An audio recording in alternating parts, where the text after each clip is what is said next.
Hey friends, the preponderance of you are online, so we're gonna call on you to help out with the discussion for sure.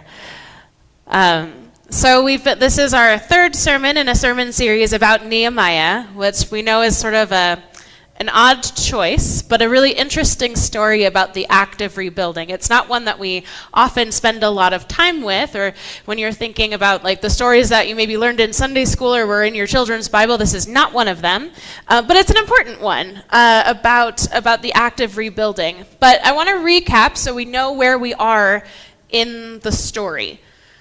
So who can tell me kind of where the story of Nehemiah like opens up? What's in literary terms, what's the inciting incident? That's the backdrop, yeah, the diaspora, right. So the Israelites have been taken into captivity by the Babylonians, but then the Persians came in, they beat the Babylonians, and so essentially the ownership of the Israelites moved from the Babylonians to the Persians. So we have Nehemiah, who is a slave to the Persian king, Artaxerxes. What else? What happened? What happened? Yes. Yeah, so his brother comes from Jerusalem. Yes. So his brother comes from Jerusalem. Oh, I'm here. So his brother comes from Jerusalem, and he says, "Hey, Jerusalem has been laid waste." Jerusalem has been laid waste. Is it just me, or is there an echo? And so the very first thing, we're meeting Nehemiah. We don't really know who he is or what he's about, but the very first thing that we see is his brother comes and visits him from Jerusalem, and he says, Jerusalem has been laid waste. So Jerusalem was kind of functioning as this place of, if we could just go back there, everything would be perfect. If we could just go back to where we came from, it's kind of this idyllic vision of what came before, right? And so his brother comes and he says, nope, that dream of what came before has been absolutely decimated. It has been broken, it has been burned, the walls that protected it have been broken down, everything's a mess. And so the very first thing Nehemiah does is, do we remember? Mourns. He has an absolute meltdown, right? He weeps for days. Right? That's what we learn from Scripture, is he just allows himself to grieve this lost dream of returning to Jerusalem. So then he returns to what he knows, right? He returns to his prayer life. He returns to his ritual, the covenant with God as he understood it. And he says, me and my people, we have strayed from this covenant. He uses the language of sin, which is not one we use a lot, but he returns back to his religious practice, the thing that gives him structure when everything is falling apart, the way that he understands the world. So that was week 1. So then last week, we find out that it's like somewhere between 3 and 4 months later, according to the Jewish calendar, he goes to the king, and what happens? Friends online, help him out.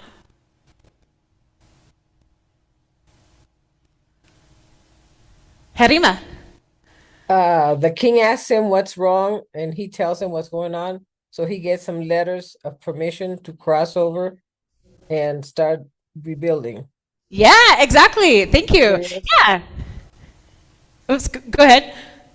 No, so he has permission to get materials to start the rebuilding. Yes. Yep. Perfect. Exactly right. Yeah, so he goes to the king 4 months later, and the king's like, hang on a second, you're not doing okay. And Nehemiah goes, you know what, you're right, here's what's wrong. How could I possibly be okay when my homeland is in a state of wreckage? Like, how could I possibly be okay? And the king asks, what do you need? And he says, letters to get by the checkpoints, basically, and wood from your forest so that I can start rebuilding. And then the last thing he does, which we talked about last week, was he made a solo journey around Jerusalem to kind of take stock of the damage, to say, what is it that we're actually trying to build? Where was it actually damaged? What's going wrong? Where did the wall fail? Where did it get attacked? and where does it need to be then rebuilt. But he did it alone and on foot, just really taking stock for himself what happened.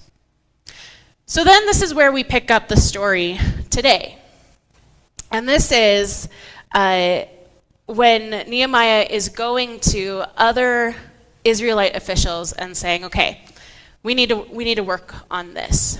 Now we skipped over chapter 3 because it makes for boring reading, but extremely interesting philosophy. So, chapter 3 is all a list of this person was working next to this person on this part of the wall. This person was working next to this person on this part of the wall. This person was working next to this person on this part of the wall. Super boring reading. But the thing that's really interesting about it is they thought it was important enough to document and redocument and have scribes copy over and over and over again that these people were working side by side. Right? And we get that line and quite at the end, right at the end of chapter 2 that they worked together for the common good and that the people had a mind to work.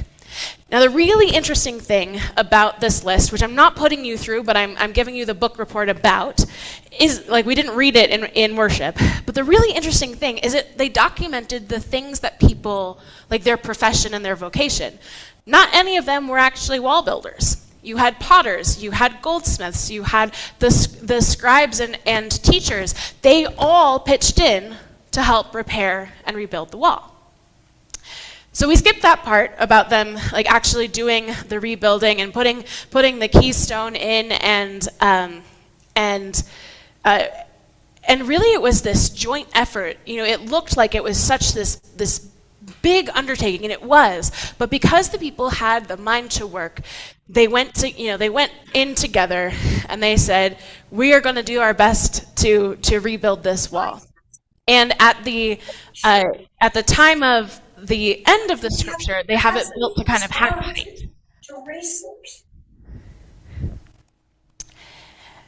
But there are these two characters, right? And good job with the names. We've got Sanballat the Ammonite, or excuse me, Sanballat the Horonite and Tobiah the Ammonite. So what you need to know about the Horonites and the Ammonites is that these are, through the Ammonites especially, show up throughout the Hebrew Bible as sort of always being the enemies of the Israelites. But they are also a conquered people. And so they are in a similar position to Nehemiah, kind of raised into a position of power. So we know that Nehemiah was the cupbearer to the king. But they are also kind of an official in their own right, but in that kind of middle management, not really a free person, but the ways that the Persians did empire was they kind of co-opted the people and put them into positions of leadership so that the people that they had colonized wouldn't pitch as much of a fit, basically. So it's like, oh, we have a leader that looks like us, so we're okay with this kind of Persian occupation. So because there was multiple colonized people, you've got multiple people who have enmities between them that the Persians are kind of on top, but then they're in that middle management area. So you have these other people, Sanballat and Tobiah, and they are not happy because they're like, how come the Israelites, how come the Jews get resources and we don't? How come our enemy is getting resourced and we're not? And so we hear that they're getting angry and they're like trash talking and they're saying, yeah, like if any wild animal touches that wall's just gonna fall down. Like that's a bad wall, right? And really like trying to nag them, like really trying to like tear these builders down and say, you can't do that. Well, what made you think that you could do that? That's too audacious. Are you gonna be able to finish it in one day? No. And really like really trying to make fun of them and cast those seeds of doubt into the Jewish people who are engaged in this great work of rebuilding the city of Jerusalem. And so what do the people do? Kind of a spiteful prayer, a little bit, saying, you know what? It feels to me like that playground rhyme. I'm rubber and you're glue. Whatever you say bounces off of me and sticks onto you, right? Like, so they're asking God, like, whatever they're saying, turn it back on them, because we've got work to do, and we can't be distracted by them trying to cut us down. We've got something that we need to foster, we need to build, and we are doing it, and we're doing it well, and that's not our problem. God, you take care of them. We're going to keep building. But like any kind of destruction, there's also a bunch of trash, right? So there are the burned stones that they were able to clean and use and rebuild. So a lot of the old building materials got recycled. But there's stuff that you just have to clear away. And there's some people whose job it was to carry the rubbish away, to get it out of the way so that whatever was still good and usable was there and present, but all the junk kind of got moved away. But at the very end of this reading together, we hear from Judah, one of the other leaders of the Israelite people, that they're tired. They're tired. They've been carrying a bunch of junk for a really long time, and they're tired. I don't know about you, but this week has been really tiring. We are looking at a lot of things that just got destroyed, and wondering if it may even be possible to be rebuilt. I don't know about you, but a lot of my friends are really concerned about a variety of things. There were an avalanche of executive orders that slashed any of the progress that we've made in the last 4 years, the last 10 years. Walking back even policies that have been in place for decades. We're looking at the ruin and weeping, maybe, like Nehemiah did. Praying, maybe, like we gathered on Monday to pray together with the words gifted to us by Martin Luther King Jr. Wanting so much to have those people beside us who are also engaged in the great work, in this work of rebuilding. There are those of us who have been part of activism or community organizing for a really long time. Irrespective of who happens to be currently in the White House, there is always work to do. There's always rebuilding to be done. There's always more justice that can be had. And yet, this week, those burden bearers are tired. There's a lot of rubbish and trash to sort through as we try to figure out what is recyclable, what is still usable, what could we possibly be building. But I love chapter 3, the one we skipped, because they took the time to document who co-worked together. Not everyone mobbed one part of the wall. That would have been too many people, too many cooks in the kitchen. That would have been a messy wall. But a couple people took ownership over this part of the wall. And they said, we'll handle this. And right next to them, still engaged in the great work, a couple more people said, and we'll handle this section. And a few more over here said, we'll get this one. And it was people who were working outside their vocation, right? It was people who maybe didn't have all the technical skill, but they showed up with a heart to work, a mind to work. I will learn new skills to rebuild my little section of the wall. I will work with people I would stereotypically maybe have some intra-group tension with, but I will work right next to them to rebuild my part of the wall. And then in a matter of days, something that had been beyond the point of rebuilding miraculously was half done. Because the people bore in themselves a vision of the common good. We will all be better and be better off if we all engage in this and can get this together. There's a lot of rhetoric right now, where on Monday night, Bishop Buddy asked the president for mercy, and she received death threats. That people who we call our siblings in faith called her committing the sin of empathy, as if that is a thing. As if Jesus didn't have the most empathetic heart of any human being, as if he didn't look at people's suffering and move himself and his followers to ameliorate it. She, standing in her faith as she understood it, became a target for people who do not understand that faith. Even calls to have her deported, because this is a tool of terror that we use to silence people, to say, you are not welcome among us if you disagree. And yet,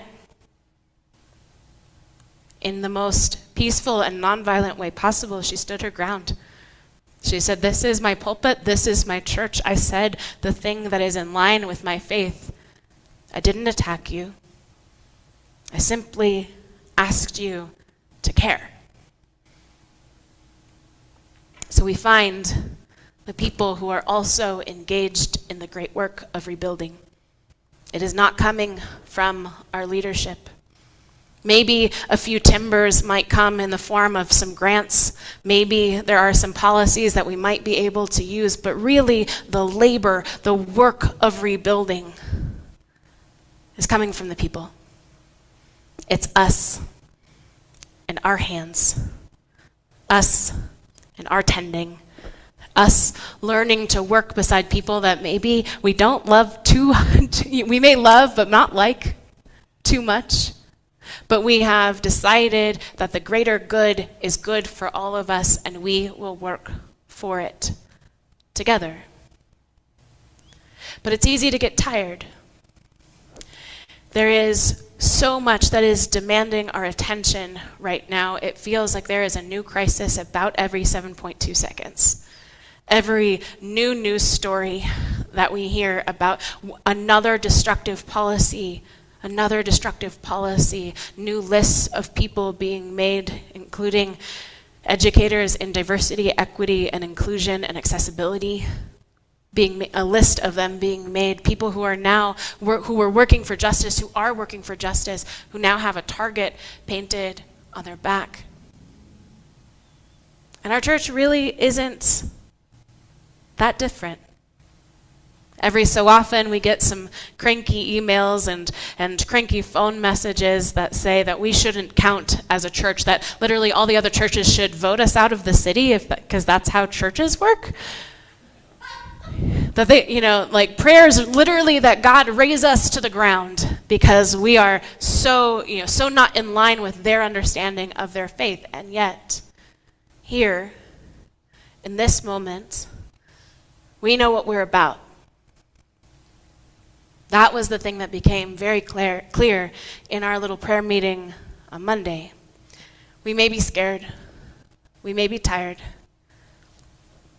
but we know what we're about.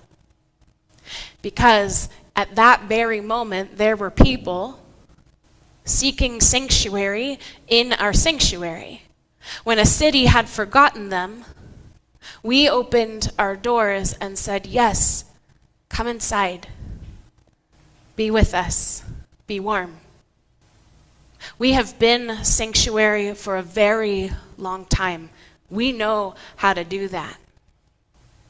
And we know what our part in the great work is going to be as we try to rebuild. It's a lot of work. It's scary. And yet, it is not altogether different than who we have been in peace times and in times of distress. We open our doors. We gather people together. We eat together. We create relationship. We deepen our understanding, and we do it all over again. This, our work of community, is our part of rebuilding a wall that protects people. In a time of great fear and violence, you cannot understate the importance of that. And so, you are needed in this moment. And if you need to take your time, like Nehemiah, to have your absolute meltdown, I get it. And yet, when that grief clears, we need your hands. We need your skills. We need you to learn new skills that maybe you're not good at, but you could be. We need you to find people to work with, even ones you historically might not have gotten along with, to create something that will last. And there will be people who don't understand it, who make fun of it, who say any fox jumping on it would knock down what you have built. And yet, we need to let that go and let God, right? God has given us what our work is, to create sanctuary for those who are seeking it in this moment. We're rubber, they're glue. Everything that they say bounces off of us and sticks onto them. It's not our problem. We release them to God. God will do what God will do. And yet, our work is here with each other, building up a wall of protection against all comers. What do you say? Can we build together? Amen.